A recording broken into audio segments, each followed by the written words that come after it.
Hi friends, happy new moon in Virgo. It is another windy day. We have a storm moving in probably tomorrow.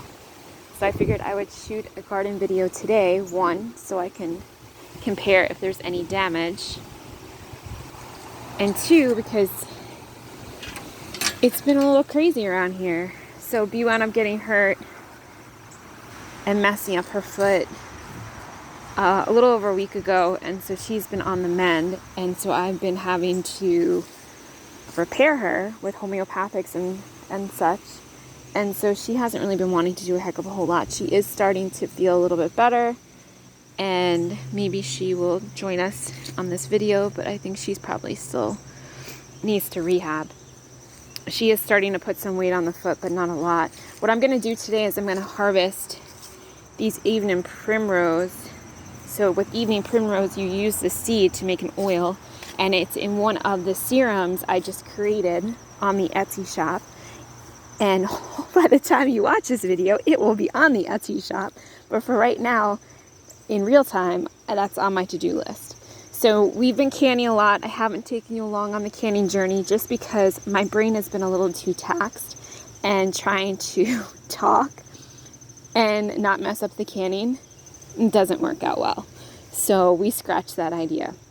So I have canned, you could see we are rich in tomatillos, and we've got green tomatoes, but we have some hornworm issues. So I will be harvesting more of these tomatillos today. I'll be making a canning tomatillo salsa. I did make a freezer tomatillo salsa that I took you, a roasted tomato tomatillo salsa I took you along with. Because again, like for roasting, cooking, and I don't really need to think as much, I'll take you along. For canning recipes that have to be precise, and I need to like use my brain, it's not working. So you could see our delicata are ripening, which is great. We do have some wormholes. See, some of the tomatillos are, I'm gonna have to fix that after this video because I only have one hand. And we've got chamboncinos. The unfortunate part is that, and you can see this here, like any new growth is yellowing because the worms are back to eating the flowers. And unfortunately the worms have punctured a few of these fruits. Where's the one I saw yesterday? So, oh yeah, here we go. So you can see the debris. A worm is in there. Not great. That goes to the dog. There's some food delicatas down here, but unfortunately what was happening with the delicata and with the chamboncino is any new growth that were growing, I was self-pollinating them, hand-pollinating them, and they all were falling off still. So, yeah, see there's a wormhole up there too. So it's the worms. So I upped the remedies. I was doing them much closer together than it's advised, and you know what? I'm okay with that because it's not going to hurt the plants. If anything, it will hopefully hurt the worms. So this Roma is a volunteer, and it had a lot of hornworm damage on it. I'm hoping now, though, that, but like even we're, again, spraying the BT, and still, look at the damage. So these, I'm going to make a relish with these cabbages because I don't want to lose them, and I don't want them to split with the storm. I've got these peppers I'm going to use for the relish as well. So I'm going to do, I think it's like a Dixie relish. I've never made it before, but we like the zucchini one. So I was hoping these were going to ripen, but it's not happening. So again, you could see the tomatoes are struggling, but they are still, putting on fruit. The blossoms that are still on that the worms haven't eaten are doing okay. String beans are not. I don't know what happened to my string beans this year. I had 20 plants. When I first brought them out, they all died. They got sun damage and they didn't come back. And then I reseeded another 20 plants. And I should be having string beans out of my ears. And I'm not. And it's just very strange. I did harvest a bunch of fennel. This fennel needs to be cut so it does not reseed again, because you can see it takes over, and we have a lot of it already. I've got one small banana pepper. I did harvest a few, but I'm gonna have to come out here. I'm gonna have to get all these tomatoes that are starting to blush. Again, another string bean. This one looks better than the other ones, but again, covered with bugs. So it's the middle of September. It's been cool the last few days. You could see some black strawberry tomatoes are ripe there, so I'll grab those. But again, it was really, really hot for a long time. We had not a lot of rain. And, you know, it's just been a year. It's been a rough year for me and the garden. You could see that these cherry tomatoes are growing taller than the trellis, so I think that's 12 feet. And I'm hoping we get something off them. I'm also gonna use these habanadas today for a recipe. I did take some of these jalapenos off, and I'm gonna use them and stuff them with, if you like them. I did make some fire cider. I don't remember now when. And that's already almost gone. A bunch of my friends like it, so I give it to them because I don't really care for it.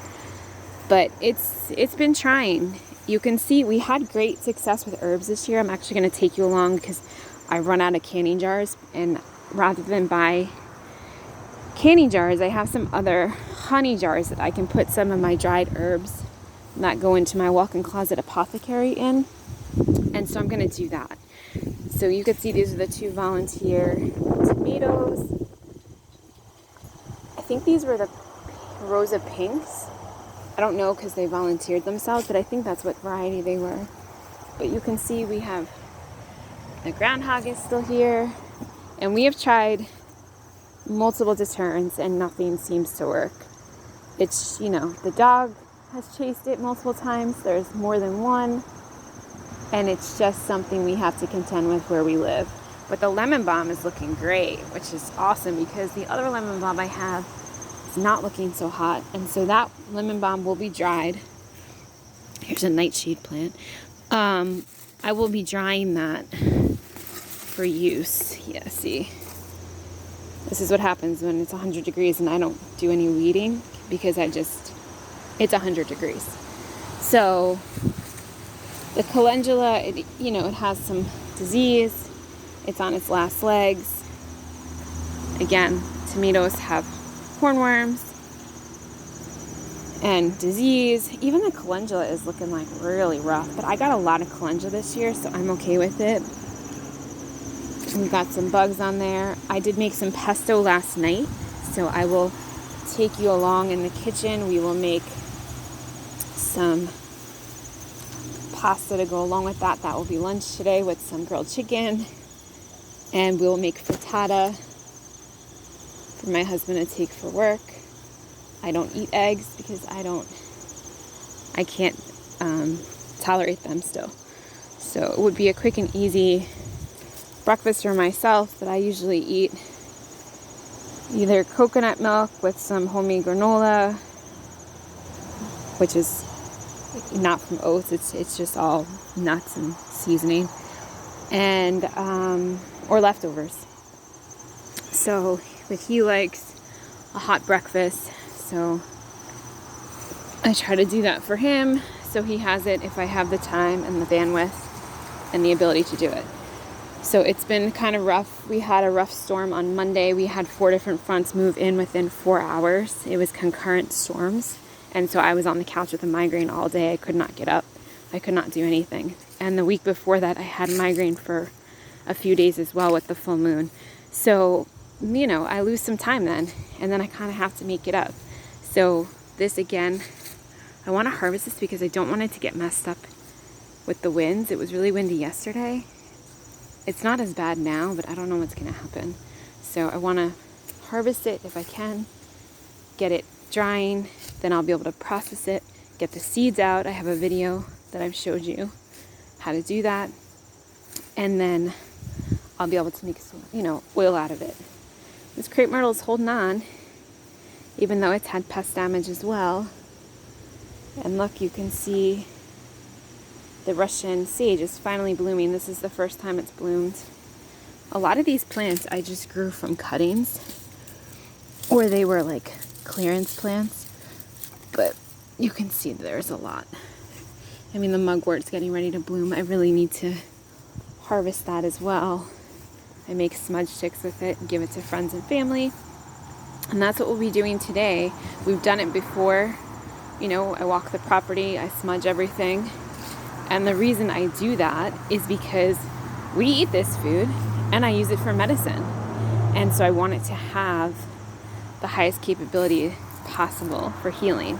But you can see the string beans, like they are looking rough. And I want to pull them. And I think I might just pull them because, I don't know. It's hard because I don't want to get rid of any food. And I'm struggling with what to do. Because some food is better than no food. But this cucumber is doing well. It's happy. I've been plucking.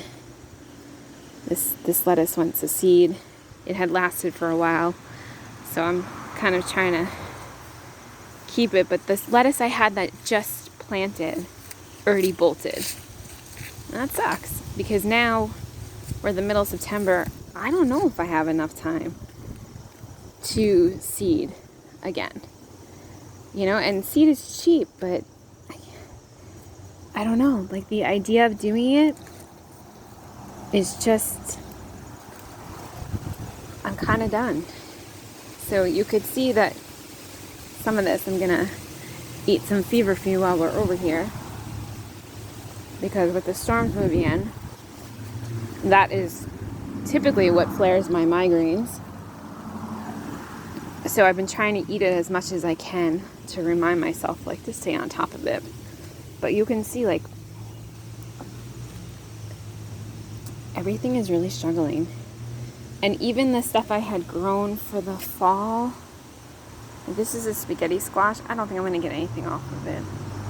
But even the fall plants I had seeded, so broccoli, cauliflower, cabbage, I don't think any of them survived. Because it just got so hot. And the disease is on everything. And we've done the organic sprays. I've done the remedies. And the only thing that is really doing well this year is herbs. But even my chamomile had that spittle bug on it. The rosemary had it. Hopefully it's all gone now. And, you know, I got a good amount of basil. But even that has some disease. The marjoram looks good. So I've been dehydrating what I can. I would love to have a freeze dryer. If Harvest Right is watching this video, I would love to have a freeze dryer. I would use it for everything. All of my herbs. It would be amazing. But it's not in the budget right now. And we don't really have a place for it. So, this new moon in Virgo, I hope you're able to make new moon wishes. I hope your garden is performing well enough for you and that you are able to enjoy some of the abundance. Let me know in the comments below what's going on by you, how you fared this gardening season. It's not yet over. And what you're doing to celebrate the new moon and the fall equinox. So until next time, see you then.